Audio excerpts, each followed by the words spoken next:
So your car gets totaled. You'd think your insurance company would have your back, right? But what happens when the very people making that call refuse to show you how they came to that decision? Well, we're going to dive into a real-world insurance claim based on actual recordings that shows just how sideways things can go. Let's get right into it. All right, just picture this for a second. Your car's been in an accident. Your insurer says, "Yup, it's a total loss." So you ask a totally reasonable question. "Okay, can I see the repair estimate you used to decide that?" And the answer you get is no. And that one simple question, it kicks off this huge battle for the truth. So what really happens when the evidence behind a major financial decision is kept a secret from you? And yeah, this isn't some made-up story. We are breaking down a real policyholder's fight for answers. And the best part is, this is all based on actual recorded phone calls and documents from inside the claim file. We're going straight to the source material here. So let's just set the stage really quick. The accident happens on November 12th. The very next day, a claim is filed. But it takes a little while. Not until November 28th, more than 2 weeks later, is the car officially declared a total loss. And this is where our story really kicks into gear. Right after that decision, the policyholder asks for the proof, the repair estimate, and he's flat out denied. Okay, so this kicks off the first chapter in this whole mess. We're calling it the evidence runaround. The policyholder calls his adjuster, asks for the estimate, and the response he gets, it's just wild. The adjuster actually says that because the car is a total loss, they don't have an estimate to send him. He's told, "Hey, you got to go ask the repair shop for it." Okay, fine. The policyholder does exactly what they told him to do. He gets off the phone with the insurance company and immediately calls the repair shop. And this is where the runaround just hits a brick wall. The repair shop tells him, and this is a direct quote, "Per our contract with the insurer, we're not allowed to give you the estimate." You see the problem here? The insurer says, ask the shop, but the shop says, our contract with the insurer says we can't tell you. It's a perfect circle of confusion. So he calls the insurer again, and believe it or not, the logic gets even weirder. Now the adjuster's story is, once a vehicle is deemed total loss, our estimate is null and void. There's not one that I would be able to give you. Think about that. The evidence used to make the decision was basically vaporized by the decision itself. I mean, that just doesn't make any sense, right? How can you make a huge financial decision based on a document that, according to you, immediately becomes null and void the second you make the decision? It's a total paradox. All right, let's move on because this is where it gets even crazier. After a lot of pushing, the estimate was eventually released. And what it showed was a little secret hidden in the math. A secret we're calling the salvage value secret. Okay, first, we got to get on the same page about a key term here, actual cash value, or ACV. It's really simple. It's just what your car was worth on the market, like the minute before the accident. For this car, the final offer, including taxes and all that, was $17,166. Okay, but here's the kicker. The insurer didn't just compare the repair cost to that 17 grand value. Nope. They used this very specific 4-step formula.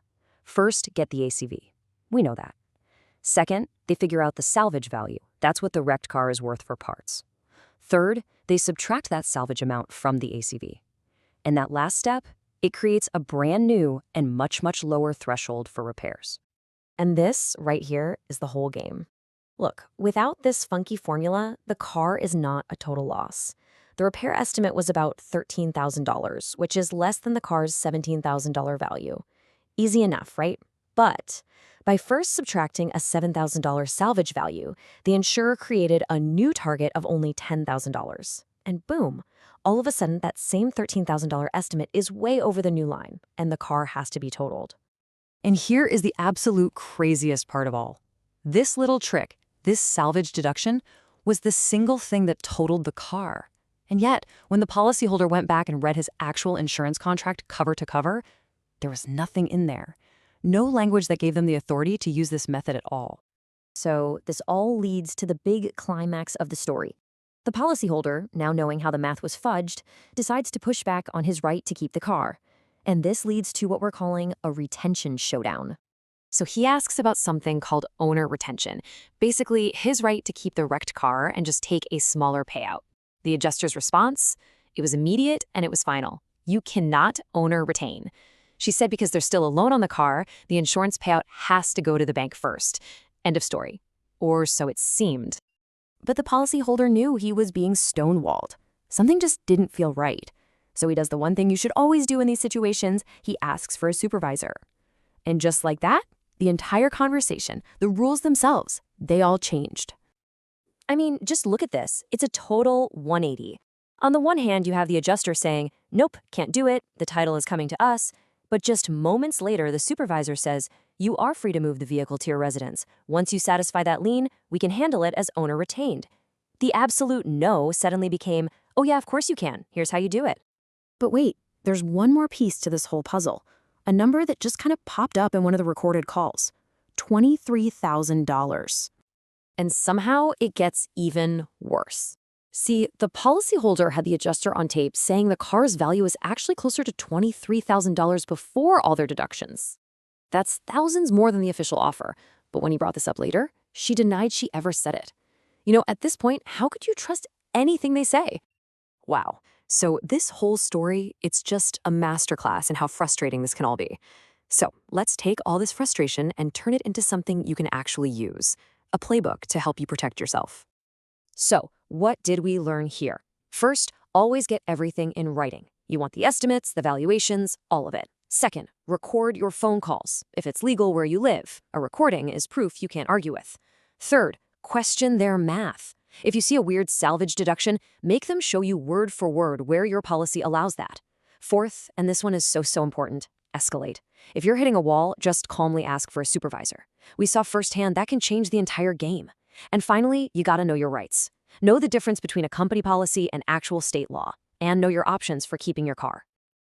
So when you boil it all down, it really makes you ask one big question about your own policy. Is it a contract there for your protection? Or is it a rulebook that can be bent and used against you? This story kind of suggests that sometimes the only thing that decides that is how willing you are to keep asking questions.